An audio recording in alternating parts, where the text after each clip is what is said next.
Gentlemen, ladies, and anyone in between, I welcome you all, and today I'm going to share with you something that literally popped up moments ago. Tony from Penn Fishing just posted this on stripersonline.com. He came out with the surprise announcement that Penn is going to be debuting a brand spanking new Penn Spinfisher VI at this year's 2018 Icast, and I'll tell you what. From what he has indicated, here's the post, read it just like I am. It's going to be IPX5 rated, which means it can take a hose for a minute from any angle and not really suffer the consequences of water and fishing reels.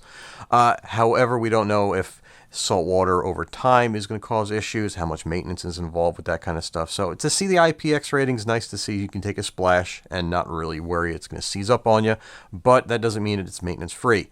In addition to that, it seems that they're taking the cast zinc out of the Spinfisher V and adding into it their CNC gear. I'm assuming it's an aluminum gear. If you're familiar with the Spinfisher V and its story, about a year or two ago they announced that they were offering a gear upgrade kit, and I believe it's a brass gear upgrade kit. So you contact Penn, you can send the reel out to them to put the gear set in. I think it was like $50 or $60, something like that. I could be wrong, but they gave you that option because it was such a popular reel. And guys were having issues with gear failure. They're fighting bluefish, they're winching fish in current, and they're just blowing out gears. Whether it was as big as an issue as it seemed by reading what you see on the internet, I don't know. There's lots of guys that love the reels, but there are enough guys that were voicing their opinions and experiences that did have issues with the gears. So it's great to see that the all-new Spinfisher VI is coming to the table with an upgraded gear. Now, here's where it gets interesting. You have the $200 Daiwa Saltist Back Bay 4000 that's coming out. It's a 15-ounce reel. It is going to be a wildly popular inshore, nearshore reel on the beaches, on boats for striped bass, bluefish, and any of those kind of type of fish. It's $200. It's an upgrade over the wildly popular, for a good reason, Daiwa BG. Now, if you take this street price, and I know Penn hates the word street price, and I know the tackle shops don't like hearing street price, but street price basically means nowadays eBay and Amazon. If you take that Amazon price of the Spinfisher, which floats between $120 and oftentimes gets below $80, which is below the price of the Battle 2, does this then become the best spinning reel Penn's ever made at that price range? I mean, modern, infinite anti-reverse. We're not talking to Penn Z's or stuff like that, or greenies.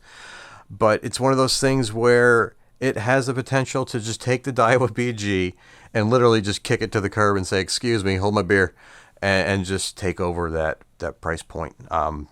That's going to be interesting to see. If Penn can get out of their own way, which it seems to me anyway that over the past year, their quality control has gotten significantly better. If they can get out of their own way in terms of quality control and put out a consistent quality product in this Spinfisher VI, I can't see this thing not being just a all-out spectacular reel. And if they keep that, and again, that's if they keep that same retail price. If they jump the price up a bit, what then happens to the Clash? The Clash to me was always like an in-between reel. To me, it never really made a whole bunch of sense because you put the gear upgrade kit in the Spinfisher V and you have a reel that's technically now going to be better than the Clash, I guess you can say.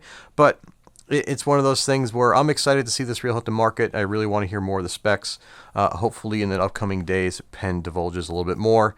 Now, with all that being said, it's now mid-June. Icast is right around the corner, which is no doubt when Penn's going to announce the official release date of this reel.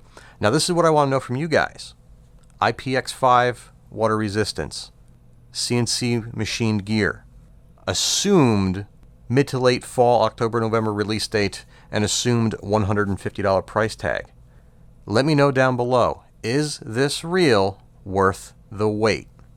To me personally, CNC machined aluminum main gear, CNC machined brass main gear, IPX5 water resistance, stacks line like the Spinfisher V, $150. I think I'd wait for it. Street price of $120. I think it's a no-brainer. Whether or not it's machined aluminum or machined brass main gear like you get in a slammer, I'll tell you what, the Spinfisher was never a bad reel. I think this reel has the potential to be The second coming of the Daiwa BG. If the street price of this thing gets down to that $120 ballpark, I honestly don't think there will be a reason to spend $150 on a reel anymore. I think this is going to be interesting 2018 second half and early half of 2019. This is quite a surprise to me. So with that being said, for you guys out there that are still hanging out with me, I appreciate every second of every minute you guys spend here. Without you, I wouldn't have any reason to even be here. And until next time, guys, check out these 2 videos of other Icast releases and leaks that I'm putting out, and I will see you soon.